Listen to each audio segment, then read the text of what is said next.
D'environ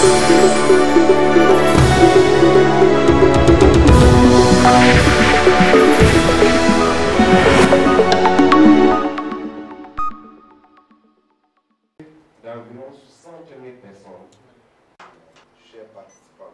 L'atelier de formation régionale sur la protection internationale des réfugiés, organisé par le Haut Commissariat des Nations Unies pour les réfugiés et présidé par le gouverneur de la région de l'Extrême Nord, a vu la participation d'une trentaine de magistrats et avocats officiant dans les 6 départements que compte la région. Les objectifs de cet atelier sont entre autres évaluer l'effectivité de la protection des réfugiés, recycler les autorités judiciaires sur les questions relatives à la protection internationale et l'assistance due aux réfugiés et autres personnes relevant du mandat du HCR, amener les magistrats de la région de l'Extrême Nord à connaître leur rôle de premier responsable de la protection et de l'assistance aux réfugiés, initier les magistrats aux principes et règles gouvernant la détermination et la fin du statut des réfugiés et sensibiliser sur les droits des réfugiés. À l'ouverture de l'atelier, le chef de la sous-délégation du HCR pour l'Extrême Nord, Fatah Kourouma, et le président de la Cour d'appel de l'Extrême Nord, Joseph Fonkoué, ont dit qu'à l'issue de cet atelier, les magistrats de la région de l'Extrême Nord seront mieux outillés pour protéger les réfugiés et s'assurer que ces derniers ainsi que les personnels déplacés jouissent d'une protection effective. Pendant 2 jours, les participants ont été entretenus sur les modules tels l'introduction à la protection internationale des réfugiés et personnes déplacées, les solutions durables, la protection de l'enfant, la législation nationale du Cameroun, le code de la nationalité, lutte contre les violences sexuelles et sexistes.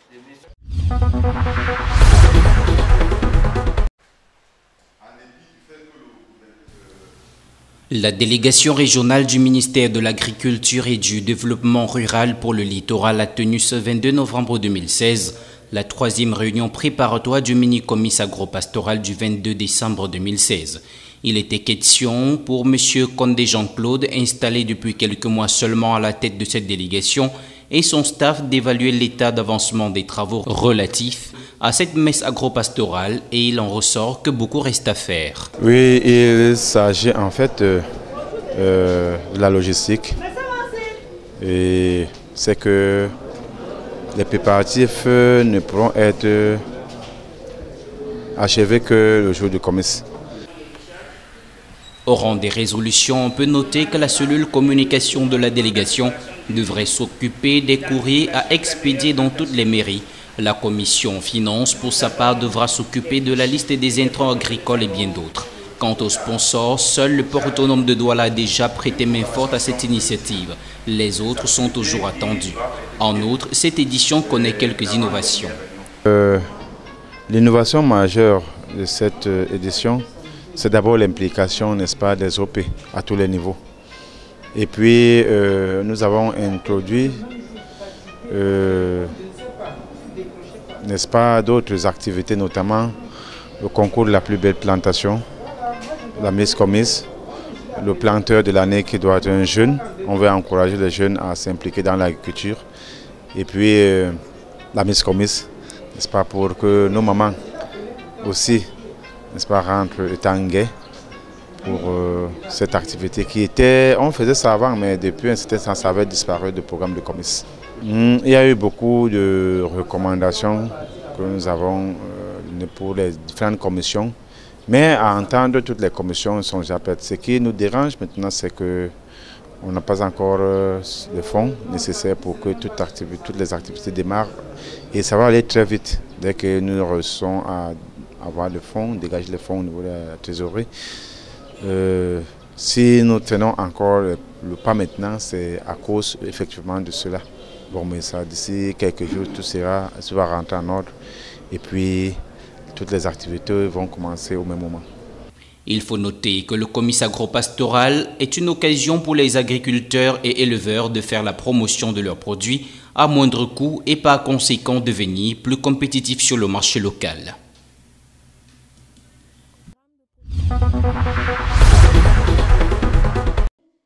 La délégation régionale de la promotion de la femme et de la famille pour le littoral a servi de cadre le 19 novembre 2016 à la causerie éducative organisée par le docteur Guy Parfait-Songué sur le thème « Sexualité, amour et paix ».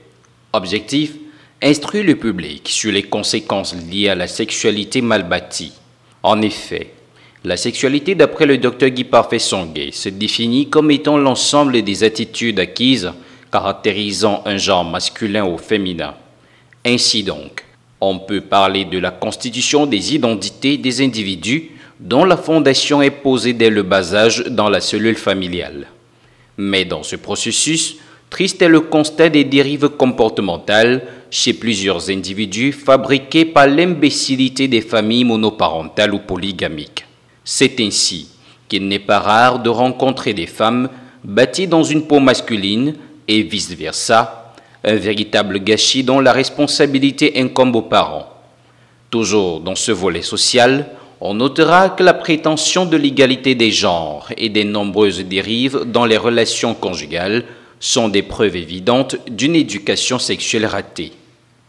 Quand on parle de sexualité, il s'agit d'abord d'identité. Qui est-ce qu'on est véritablement? Identité sur le plan spirituel, identité sur le plan mental.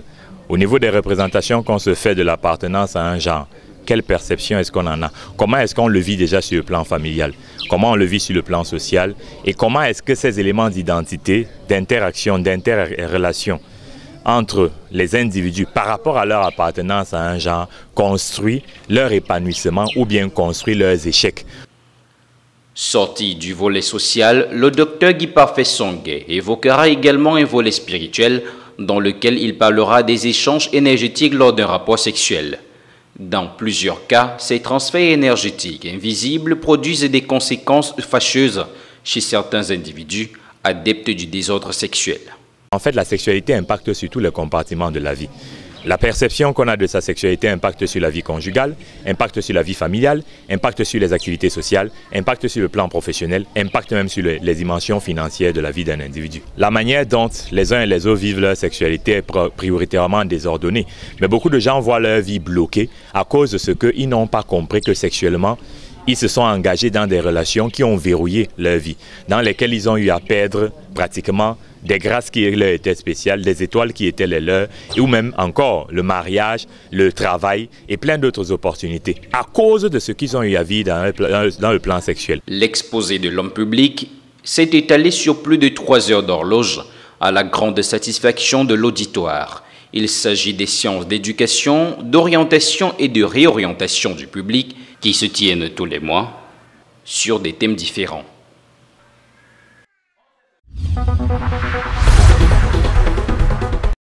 Les rideaux sont tombés le 18 novembre 2016 sur les travaux du 6e comité de pilotage du programme d'amélioration de la productivité agricole, PAPA. Les assises de 2 jours, qui avaient pour cadre la maison d'élevage et du développement durable de Ngaoundéré, étaient placées sous la présidence du ministre délégué auprès du MINEPAD, Yaouba Abdoulaye. Il s'est agi au cours du conclave d'évaluer le niveau d'exécution des travaux des projets des différents programmes, à savoir la composante laitière, l'appui à la diversification en zone cotonnière et la relance de la filière cacao-café. Le chef de la section développement rural et environnement de l'Union européenne s'est réjoui de l'atteinte des objectifs et a rassuré quant à la pérennité du financement. Il a également dans ses propos évoqué les retombées majeures du programme PAPA. C'est un bon exemple pour moi de comment l'Union européenne peut aider à mieux valoriser la production locale, la production laitière, dans l'objectif d'un côté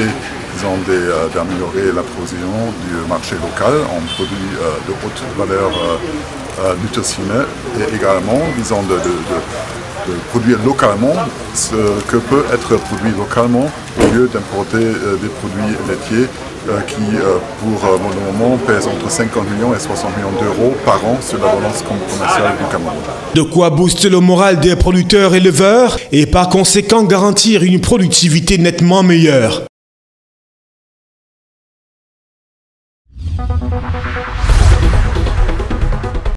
Les travaux de construction de la section dite en race campagne de l'autoroute Yaoundé-Simalène traversent 2 départements de la région du centre, la Mofoué-à-Konon et la Mofoué-à-Famba, où les indemnisations ont déjà été payées. Les pouvoirs publics font le mieux pour régler le problème des indemnisations dans le département du Foundi.